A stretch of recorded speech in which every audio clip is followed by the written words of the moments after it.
이스라엘 백성들에게 과거의 역사를 알게 해서 그것이 교훈이 되어 하나님을 더욱더 잘 섬기게 하기 위하여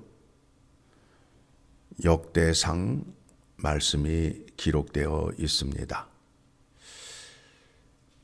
자기들의 정체성, 왜 오늘 우리가 이렇게 되었는지, 앞으로 어떻게 우리가 살아야 하는지에 대한 교훈을 얻게 됩니다.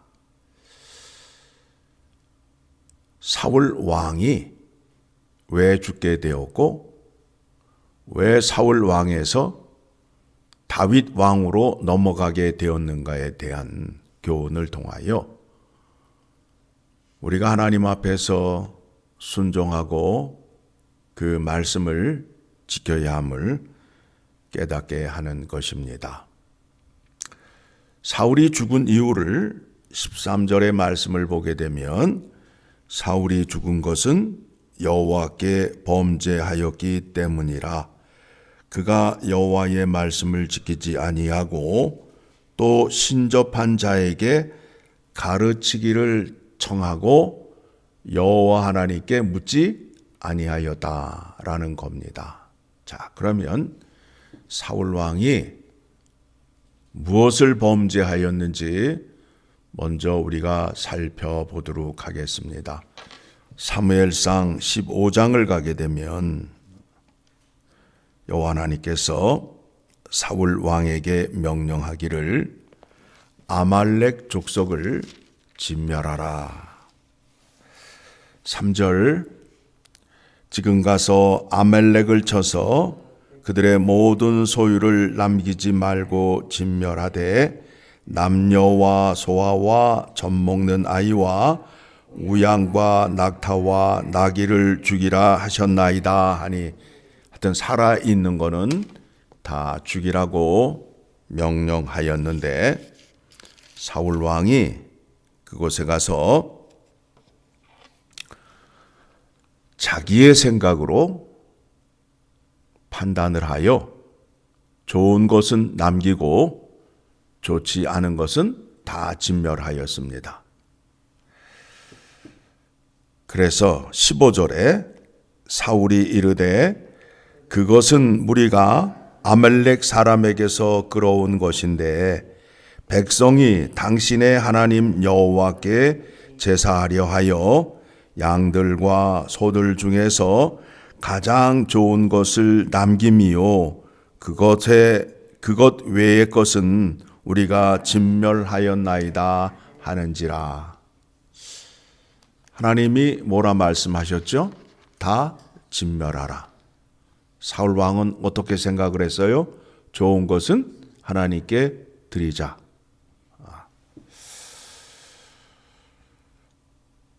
19절에 어찌하여 왕이 여호와의 목소리를 청종하지 아니하고 탈취하기에만 급하여 여호와께서 악하게 여기시는 일을 행하였나이까. 하나님이 원하시는 것은 재물이 아니라 순종을 원하신다라는 겁니다. 그래서 22절에 사무엘이 이르되 여호와께서 번제와 다른 제사를 그의 목소리를 청종하는 것을 좋아하신 같이 좋아하시겠나이까. 순종이 제사보다 낫고 듣는 것이 순양의 기름보다 나으니 이는 거역하는 것은 점치는 죄와 같고 완고한 것은 사신 우상에게 절하는 죄와 같음이라. 왕이 여호와의 말씀을 버렸으므로 여호와께서도 왕을 버려 왕이 되지 못하게 하셨나이다 하니 하나님의 말씀을 불순종하는 것이 무엇이 되느냐 하면 하나님을 버린 거와 같다라는 거예요. 하나님과 단절이 되는 거예요. 하나님의 말씀을 알고 순종하는 것이 얼마나 귀한 것인지를 깨닫게 하는 말씀입니다. 자, 이제 블레셋 군대가 이스라엘을 쳐들어오게 되었습니다. 28장으로 갑니다.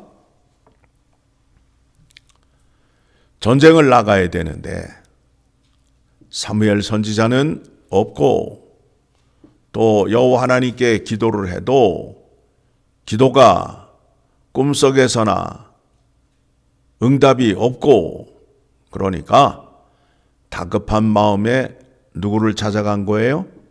점쟁이를 찾아간 거예요. 점쟁이에게 부탁을 하는 거지요. 오늘날에도 그리스도인이라 하며 점집을 다니는 사람이 있어요. 그 사람들에게 오늘 이 말씀이 교훈이 되어서 그러한 행위가 결과가 어떤 것인지를 깨닫기를 원합니다. 아주 자랑스럽게 얘기해요. 자랑스럽게. 점집 다니는 거를 불쌍한 얘기죠. 블레셋 군대가 이스라엘을 쳐들고 하려 하니까 사울이 그 모습을 보고 마음이 두려워 떨게 되었습니다. 자, 5절입니다. 사울이 블레셋 사람들의 군대를 보고 두려워하여 그의 마음이 크게 떨린지라. 사울이 여호와께 묻자오되 여호와께서 꿈으로도 우림으로도 선지자로도 그에게 대답하지 아니하심으로. 왜 하나님께서 대답을 안 하실까요? 하나님은 범죄한 자의 기도를 들으지 않으신다라는 겁니다. 하나님 말씀에 불순종하면서 어떻게 하나님께 은혜를 구하고 기도 응답하기를 바라는 겁니까? 그래서 우리에게 중보자를 주셨습니다.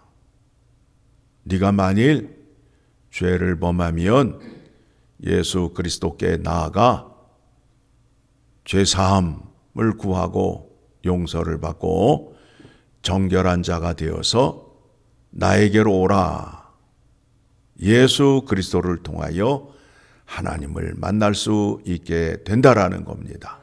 그래서 예수님께서 우리의 죄를 사해 주시고 하나님을 만날 수 있도록 가르쳐 주시고 본을 보여 주시고 함께 가시는 은혜를 우리에게 주신 것입니다. 그래서 내가 길이요 진리요 생명이다. 아버지께 오는 자는 나로 말미암지 않고는 올 수가 없다라고 말씀하고 있는 것입니다. 우리가 하나님의 말씀을 온전히 지킬 수 없어요. 하나님 제 마음 아시죠? 이런 기도 안 통한단 말이에요. 하나님 말씀에 불순종하면 반드시 누구 앞으로 나아가라고요? 예수 그리스도 앞으로 나아가시라고요. 그리고 회개하시라고요. 그러면 죄사함을 주시고 깨끗하게 해서 정결한 자, 거룩한 자 만들어 주셔서 하나님을 만날 수 있게 해 주신다라는 겁니다. 그래서 7절에 사울이 그의 신하들에게 이르되 나를 위하여 신접한 여인을 찾으라. 그래서 그 무당을 찾아가서 전쟁에 나가야 될지 안 나가야 될지를 묻는, 또 사무엘을 불러달라 하는 그와 같은 어리석은 짓을 함으로 인하여 하나님께서 진노를 내리심으로 인하여 사울 왕이 죽게 되었다라는 겁니다. 사도행전 16장을 가게 되면 바울이 빌립보에 갔을 때에 그 지역에 귀신이 들린 여종 하나가 있었습니다. 이 여종이 점을 치면서 번 돈을 주인에게 줌으로 인하여 주인은 잘 살게 되었어요. 16절 같이 읽도록 하겠습니다. 사도행전 16장 16절. 우리가 기도하는 곳에 가다가 점치는 귀신 들린 여종 하나를 만나니 점으로 그 주인들에게 큰 이익을 주는 자라. 그가 바울과 우리를 따라와 소리질러 이르되 이 사람들은 지극히 높은 하나님의 종으로서 구원의 길을 너희에게 전하는 자라 하며 이같이 여러 날을 하는지라. 바울이 심히 괴로워하여 돌이켜 그 귀신에게 이르되 예수 그리스도의 이름으로 내가 네게 명하노니 그에게서 나오라 하니 귀신이 즉시 나오니라. 귀신을 예수 그리스도의 능력으로 쫓아내게 되는 겁니다. 이 일 때문에 그 귀신 들린 여종의 주인이 바울과 실라를 고발하여 옥에 갇히는 일이 있지요. 예수 믿는 사람은 점치는 자를 의지할 수 없어요. 예수 그리스도의 능력이 그 더러운 것들을 이미 내버렸단 말입니다. 그런데 점집을 다닌다고요? 말이 안 되는 짓들을 하고 있잖아요, 지금. 자, 그러한 자들의 결과가 어떠한지 요한계시록 21장을 가게 되면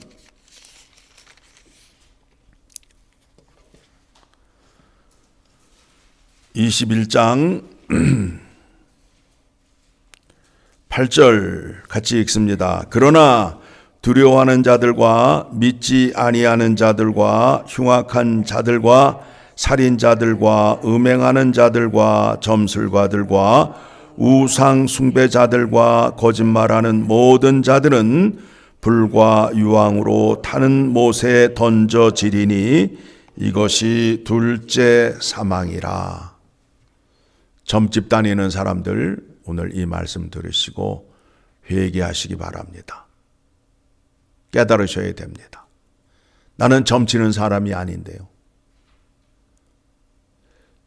점치는 자나 점집을 다니는 자나 똑같은 자라는 겁니다. 거짓에 입 맞추는 자들이란 말입니다. 그렇죠? 그들의 결과가 어떻게 된다고요? 불과 유황으로 타는 못에 던져지는 둘째 사망에 이르게 된다라는 겁니다. 자, 이스라엘 백성들에게 교훈합니다. 사울 왕이 왜 죽게 되었다고요? 여호와 하나님 말씀에 불순종하고 하나님 앞에 나아가 회개하지 않았어요. 그러므로 인하여 하나님과 단절이 되어서 결국에는 그 두려운 마음을 해소하기 위하여 점치는 여인에게 나아갔음을 오늘 말씀을 통하여 확인하였습니다. 이 말씀이 우리에게도 교훈이 되어서 늘 하나님 말씀에 순종하여서 하나님의 자녀로서 이 세상에서 당당히 살아가며 복받는 여러분 되시기를 간절히 소망합니다.